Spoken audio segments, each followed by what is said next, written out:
Кыргызстане разработали экспериментальный вагон для внутренних перевозок. В Карасу утонул милиционер, который просил подростков не купаться в канале. Касым-Жомарт Токаев отказался принимать награды, в том числе и орден Манаса. Все самые главные новости дня в блоге «Кстати» прямо сейчас.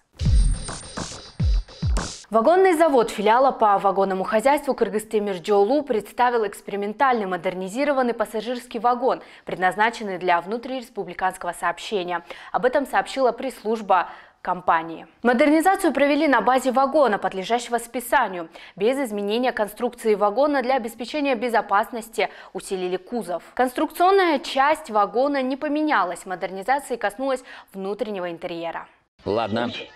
Неплохо. Для комфорта пассажиров увеличили оконные проемы, установили панорамные окна, индивидуальные сиденья, системы кондиционирования воздуха, холодильник и кулер для питьевой воды. В пути пассажир может оценить качество видеостереосистемы новых полноэкранных телевизоров. Установлены новые элементы ходовых частей и автотормозов, что обеспечит безопасность движения, говорится в сообщении. Работы проводились силами предприятия без привлечения внешних инвестиций. В компании сообщили, что за годы независимости Кыргызская железная дорога ни разу не покупала новые пассажирские вагоны.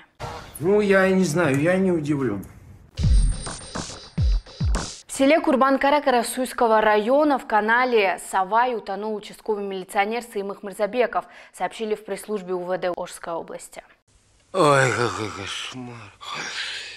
Инцидент произошел вечером 16 июня. По информации УВД, погибший отправился в район канала Савай с 3 коллегами. Они проводили разъяснительную работу об опасности купания в этом месте. Милиционеры разъяснили опасность купания 2 подросткам, которые стояли на берегу канала. После того, как дети ушли, милиционеры сами решили искупаться. Саимых Мырзабеков начал тонуть, когда был на середине канала. Коллеги пытались его спасти, но это не дало результатов, говорится в сообщении.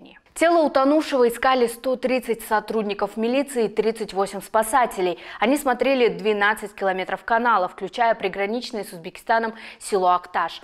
Тело удалось найти только сегодня утром в 8:30. По факту смерти милиционера проводится внутреннее расследование. Лейтенанту милиции Саимыку Мырзабекову было 22 года. Он родился в селе Жетим-Дюбе Каракульджинского района. Окончил академию МВД и с ноября 2021 года работал участковым в Карасуйском районе. УВД Орской области отметили, что Мырзабеков погиб при исполнении служебных обязанностей. Касым-Жомарт Токаев решил до завершения его президентских полномочий не принимать ни отечественные, ни зарубежные награды. Об этом сообщает Тенгри Ньюс со ссылкой на пресс-службу Акорды. Отмечается, что российская сторона предложила наградить Касыма-Жомарта Токаева орденом Александра Невского. Похвально. Он поблагодарил за оказанную честь, однако решил до завершения его президентских полномочий не принимать ни отечественные, ни зарубежные награды. По этой же причине во время недавнего визита в Бишкек президент отказался от высшего кыргызского ордена Манас первой степени, говорится в сообщении. На сегодня это все. Оставляйте свое мнение в комментариях, это будет, как всегда, кстати.